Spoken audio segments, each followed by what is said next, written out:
Sabi nga ni Rizal, magsimula sa education, ganun. Kapag alam natin ang problema, mas madali tayo makakilos. Kailangan natin ng kritikal na pag-iisip.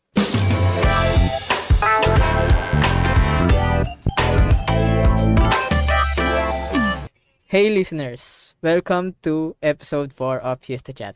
This is the podcast where we uncover the truths behind the past, minus the boring stuff. I'm your boy Dave. And your brother Albert. Ngayon pag-uusapan natin ang isang malalim at mahalagang topic. Ang pananaw ni Rizal tungkol sa shared responsibility para sa pagkabulok ng ating bayan. Tama Albert, isa talaga ito sa mga pinaka-intriguing na insights ni Rizal. Hindi siya one-sided. Hindi lang niya sinisi ang Spanish colonialism. Pinuna rin niya yung mga factors within the Filipino society. Oo nga eh. Isa sa mga sinabi niya na talagang tumatak sa akin ay yung metaphor niya. Ang bahay na magulo hindi lang kasalanan ng mga kasambahay. Responsibilidad din ito ng ulo ng tahanan. Alam mo ang ganda niyan. Parang sinasabi na merong external and internal factors ang isang society. Exactly. So, simulan natin sa external factors. Siyempre, malaking bahagi ng problema ay yung sistema ng mga Espanyol. Yung colonial exploitation nila sa ang daming aspeto na naapektuhan nito. Isa na dyan yung napakahigpit nila sa kalakalan. Halos lahat ng negosyo kontrolado nila. Hindi tayo nakakagawa ng sariling desisyon dahil sa dami ng kanilang mga patakaran. At hindi lang yun, Dave. Sa political side naman, oppressive talaga. Kahit sino nagbo-voice out ng kahit konting dissent, pinapatahimik agad. Tama ka. Marami ang nagdudusa dahil sa pagsasalita nila eh. Pero ang galing ni Rizal sa part na yan. Hindi niya sinisilat sa mga Espanyol.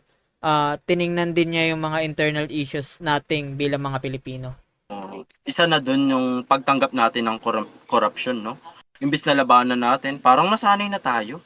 Para bang nasanay na tayo sa sistema na lagay at palakasan na lang. At hindi lang yun pinuna rin ni Rizal ang sobrang pag-asa natin sa religion.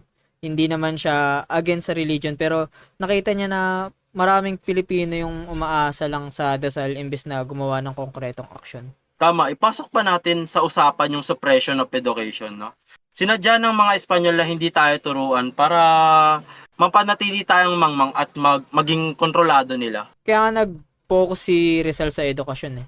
Para sa kanya kasi, kapag marunong tayong mag-isip, hindi tayo madaling lokohin o tuin ganun. Kaso yung ibang tao noon, masaya na sa ganitong sistema. Parang mas gusto nilang umasa sa milagro. Ganun. Kaya nga sabi ni Rizal, bahagi rin ng problema ang mindset na iyon. Kung patuloy tayong tatanggap sa mali, tayo usad. Totoo. Nakakalungkot nga isipin na marami pa rin sa mga issue na yun ay patuloy pa rin na nararanasan sa bansa natin ngayon. That's right. Kaya ang big question dito, Dave, ano ang pwedeng gawin ng isang tao para mabago ang ganitong sistema? Well, sabi nga ni Rizal, magsimula sa education, ganun. Kapag alam natin ang problema, mas madali tayo makakilos. Kailangan natin ng kritikal na pag-iisip. At siguro, dagdag ko na rin ang kailangan natin maging accountable. Hindi lang tayo yung dapat puro sisi, no? Sa ibang tao, kailangan natin tanungin ang sarili natin. Ano bang mga contribution ko sa problema at ano ang magagawa ko para solusyonan ito? Gusto ni Rizal na mag-isip tayo na bilang isang bayan at kumilos para sa ikabubuti ng lahat. Kaya nga timeless yung mga sinulat niya. Hindi lang ito para sa panahon niya, pati na rin sa panahon ngayon. At yun yung pinakamahalagang lesson dito. Ang pagbabago, kailan magsisimula sa sarili, huwag tayo maghintay na baguhin tayo ng iba. Tayo mismo ang dapat magsimula. Well said, Albert. And with that, mukhang napalalim na natin ang usapan natin tungkol sa shared responsibility ayon kay Rizal. Oo, sana marami kayong natutunan mga kaibigan. Maraming salamat sa pakikinig at magkita-kita ulit tayo sa susunod na episode. Stay curious mga kaibigan at magtitigil sa pag-aral at pagkilos. Don't forget to like, share, and subscribe to our podcast. This has been your boy Dave. And your brother Albert. Hanggang sa muli, mga kahisto chat. Paalam.